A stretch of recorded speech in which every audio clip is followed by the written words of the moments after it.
Welcome to the WA Kaolin story. This is a production of High Purity Kaolin, and here to tell the story is the CEO, Andrew Sorensen. Now, ladies and gentlemen, they are currently unlisted, so don't go and try and look for them. They're not listed yet, but it's imminent. Any moment now. It's all very exciting. When they do list, the ASX code will be WAK. Here to tell the story, please welcome Andrew Sorensen. Thanks very much, Kerry. Good morning, everyone. I'm here to explain a little bit about our company, WA Kaolin. And I'll step through this presentation as I go. There's a notice and disclaimer there, which will be available online after the presentation. So let's just talk about WA Kaolin in a nutshell. WA Kaolin acquired the assets from Rio Tinto in 1999, who had drilled out the deposit. And since that time, we've invested $42 million to date in developing the deposit in terms of developing technology and also the market.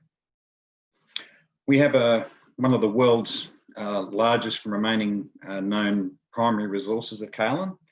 It's very high brightness and low impurities in the ground, which makes it very valuable.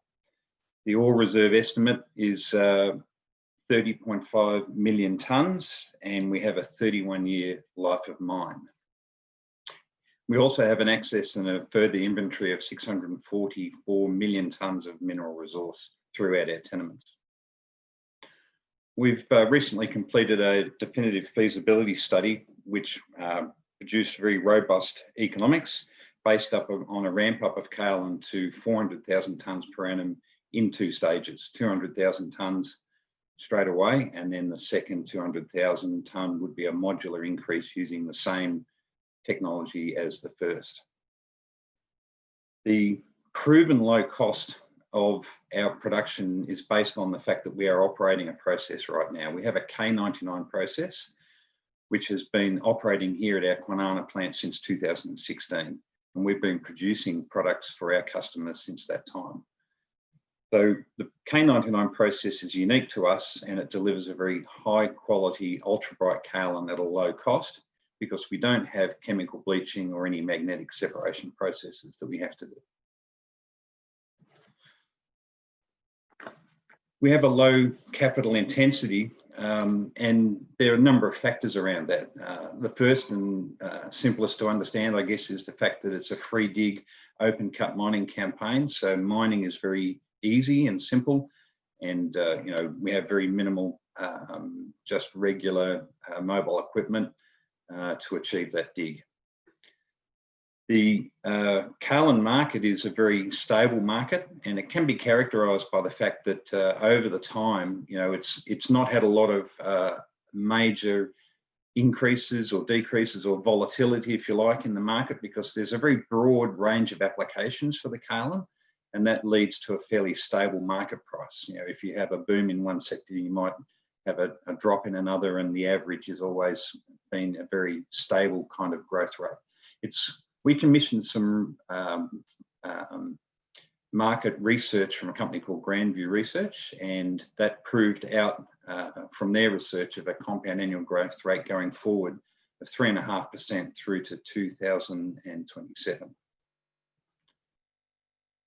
We've secured offtakes based on the production that's been operating at our Kwinana plant, and those offtakes, one of our offtake partners is a company called Stanco International. They're a Taiwanese-based company with sales throughout Taiwan and China. They very much feature in the fiberglass supply market, and we've got non-binding letters of intent from other customers as well. When we add both of these together, we've got 83% of our targeted production for the first 3 years spoken for. I'll just draw your attention to the table there on the right-hand side. You can see that we have our working scenario. Stage one has a design capacity of 200,000 tonnes per annum, takes 1 year to construct and costs $18 million, and will be funded from the IPO that we just completed. Stage two adds a second 200,000 tonnes, and based on our working scenario, that will be constructed in year 4 and have a capex cost of only $14 million because of all the services and infrastructure that's been sunk in the ground with the first stage. And that'll be funded from cash flow. And then in our high road scenario, we add another 200,000 tonnes capacity in year 5 with a capex of $15 million, again funded out of cash flow, bringing us to a total of 600,000 tonnes capacity per annum. And that's worth about $160 million in sales.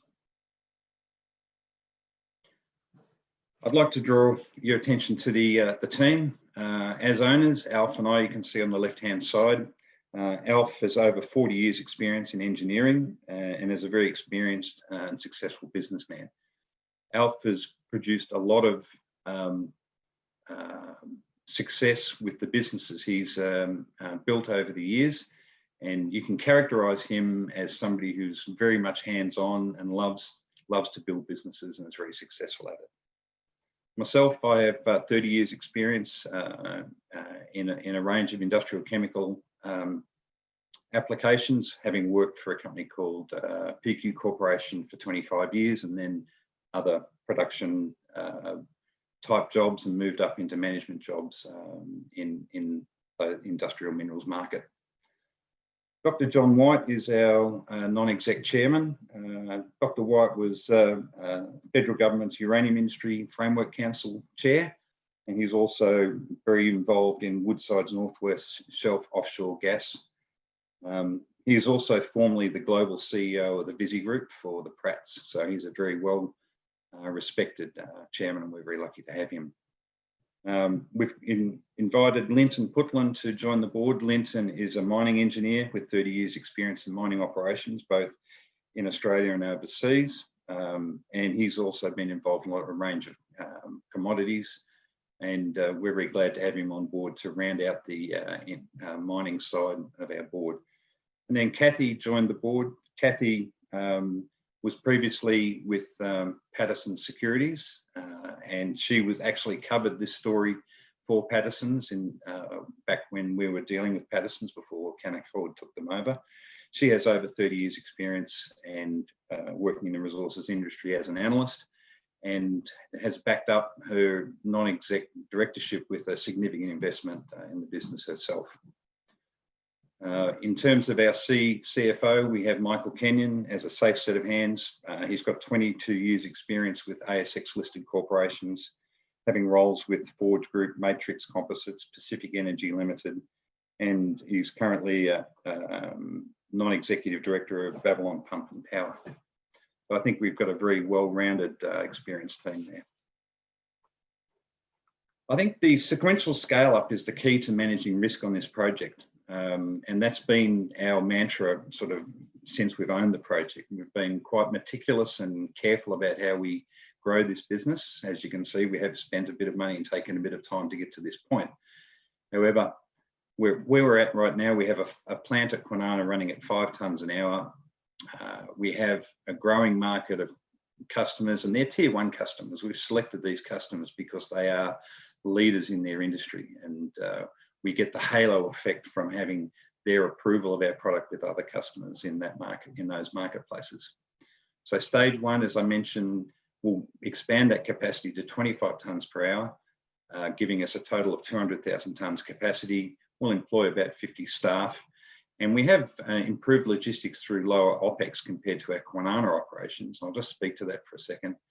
Right now, we bring ore from the mine to Kwinana, then we process it, and then we sell it. The ore has only got 40% of kaolin in it, and the rest of it is waste. So we're trucking that waste the 200 kilometres right now, and that's obviously that costs us. That's a known and understood cost of development cost of this business, but as soon as we shift the plant to Wickepin, we're going to be able to save that money. And then stage 2 is bolting on another module, which takes us out to 50 tonnes an hour and a capacity of 400,000 tonnes per annum. I'll just briefly talk about kaolin. I think kaolin has in the past been not well understood, but with the likes of Andromeda and Suvo and others in the kaolin space doing well at the moment, I think there's a bit more understanding about them on the ASX. It's a clay material and it's formed by the degradation of granite over time. It's currently used in paper, packaging, ceramics, coatings, fiberglass, plastics, rubber, pharmaceuticals, cosmetics, and agriculture. In the fiberglass industry, it's used as a source of alumina for the melt. In the ceramics industry, it's used as a builder for the ceramic. In the pulp and paper, it's either used as a coating or as a filler in the paper. I'll just note that HPA, a lot of you probably have heard about HPA on the ASX. Kaolin can be used as a feedstock for HPA production. WA Kaolin is not currently developing technology for that. We are watching the market and seeing how others in the market space are coming forward with their technology. Our view is that it's a difficult road to get to a commercialization of that technology. So we want to see somebody else break the back of that before we follow into that market. But our material being very pure is an ideal feedstock for HPA should we decide to enter that market at some point in the future. Just some stats on the kaolin market in general. If you look at the graphs on the right-hand side, you can see, as I mentioned, that very stable kind of growth rate over time and predicted to continue at 3.5% compound annual growth rate. The Asia Pacific is the largest kaolin market in the world at $1.7 billion. And if you look on the very bottom right, you can see the various consumers market of kaolin, and it's distributed across pulp and paper, ceramics, paper, fiberglass, plastics, rubber, and so on. And we have customers right now who are buying products in most of those markets.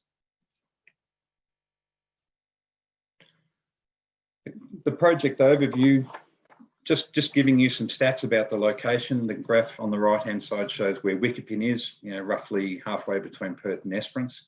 It's 220 kilometres by road southeast of Perth.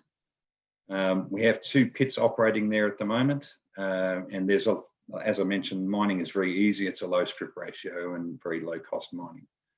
We have a life of mine of 31 years, and that's using an ISO brightness cutoff of 75.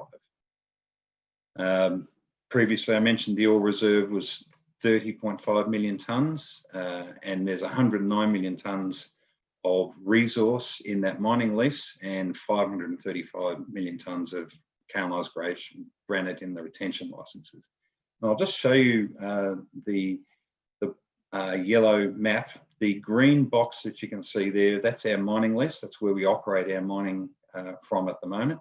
Those grey boxes around it are retention licenses. We've got 9,000 hectares of retention licenses there that are reserved for us for future mining.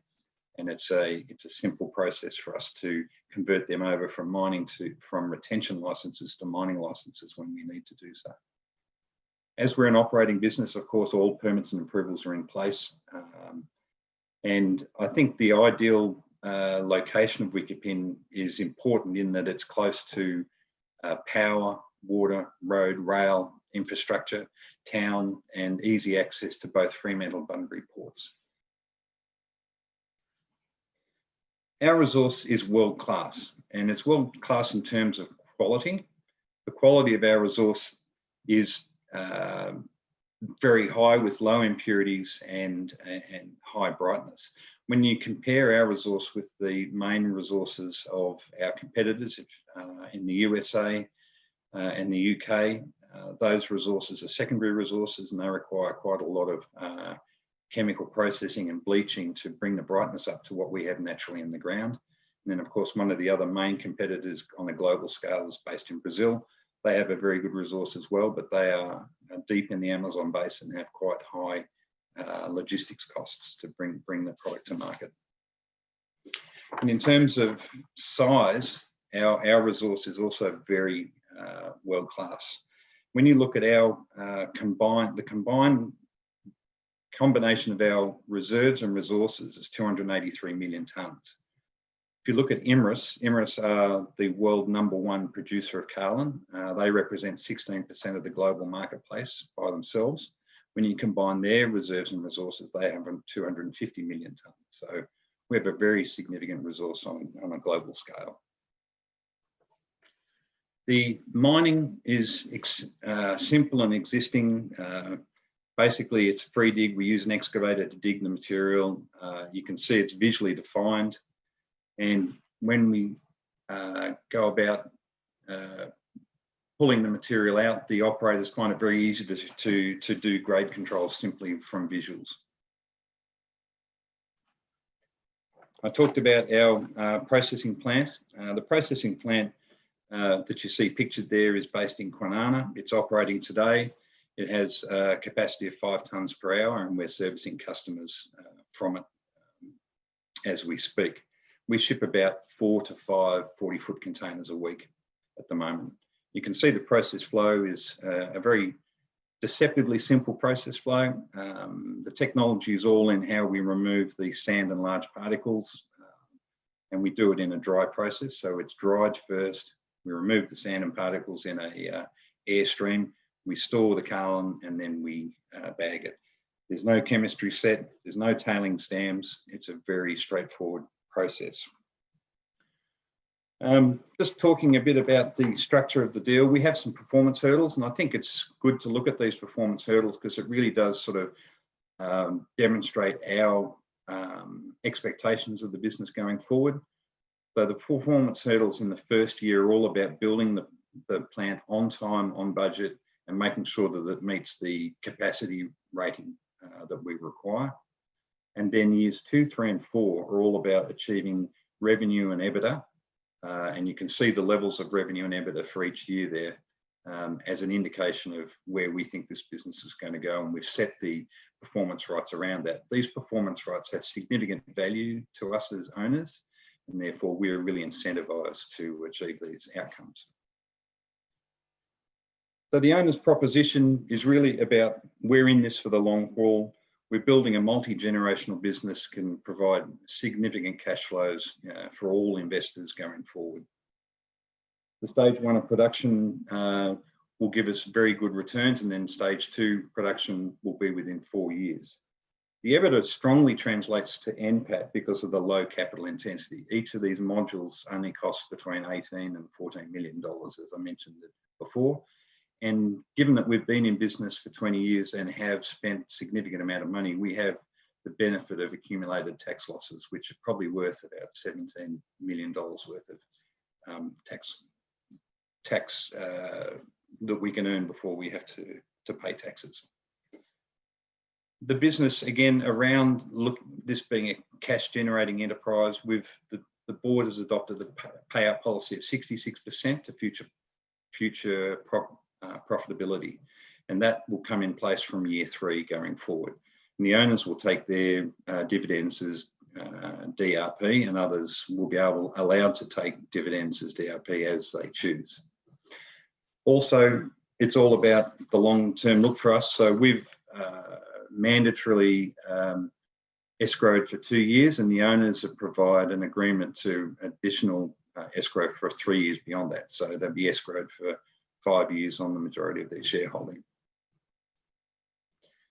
As Kerry mentioned before, we have an IPO we've just completed, and you can see our market cap there will be 56.56 million, and you can see we as owners will have about 36% of shares after the completion of the IPO.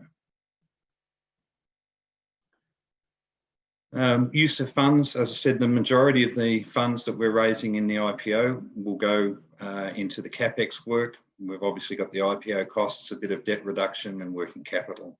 And the time frame of this was we've lodged, we've opened the offer, we've closed the offer, and we're expecting to issue shares this week, and we're looking to list next week. That's the latest information there.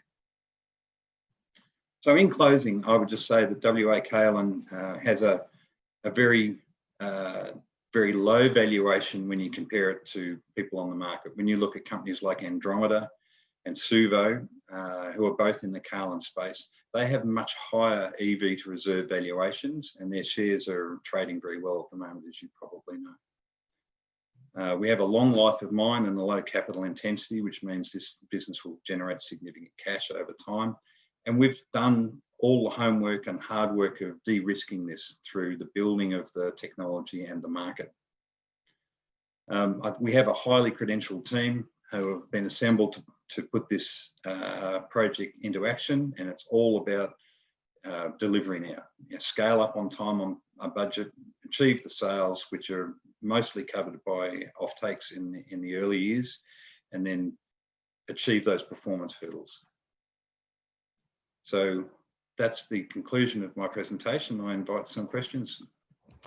Thank you very much, Andrew. What a fascinating story. And I just like the fact that the management have got skin in the game, and so well done for getting it to where it is. We've got lots of questions and a lot of time.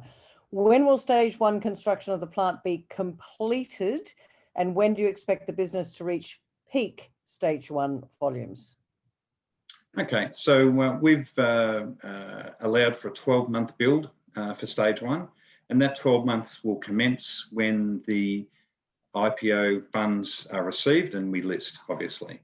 So we're expecting towards the end of 2021, the plant will come on stream. And then based on our assessment of the market and the offtakes that we have, we're seeing that it'll be a 3 to 6 month ramp up from that time to full capacity. So we're looking to be at full capacity by the middle of 2022 or earlier. You mentioned a couple of the other companies just as you were finishing there, that there is supply coming into the market. Do you think that's potentially going to impact the possibility of moving to stage 3 for WA Kaolin? Well, that's a good question, and I think you have to take it in context around what's happening with around the world, because the kaolin market in Australia is very small. So each of these kaolin participants in Australia are looking at the export market. And when we look at the export market, as I mentioned earlier, we're at stage 1, we're going to be less than 3% of our target market in Asia Pacific. And so that by the time we get to stage 3, we're going to be still less than 8% of the target market in Asia Pacific. And you've got to lay on top of that the existing producers in the US, the UK, New Zealand, and Brazil. That there is a net reduction in capacity going forward with those guys, as they're kind of reaching end of life of mine, and they're going into low grade materials and having higher costs. Over on top of that is what's happening in China. In China, there's been a major shift in kaolin production. The government has shut down many mines, and there's a huge demand for kaolin that's emerged in China. So I think there's plenty of space for all of our product to come to market. I've got one last question. Every single one of these questions will be forwarded to Andrew to answer for you, but it says, will WAC buy halloysite to blend into your product? Yes, halloysite is obviously, when you look at Andromeda, they have halloysite in their resource, and they have some intention to market that at a very high price compared to traditional kaolin. We can purchase halloysite, I'm sorry, and blend it with our product, because some of the key producers overseas will do this right now. They blend halloysite and kaolin for certain grades, specifically for the ceramic industry. So we can do that. Right now, we have not developed a grade for that, but that is a possibility for us. And there's also a possibility for us to synthesize halloysite from our own material through a process that we're looking into. Andrew, we've run out of time. We've got a bit of noise in the background there. Thank you so much for presenting. I wish you all the best. Congratulations on listing on the ASX. Lots of news flow to come, and congratulations. We'll catch up with you next time. Thanks, Andrew. All right. Thanks, Kerry. Bye.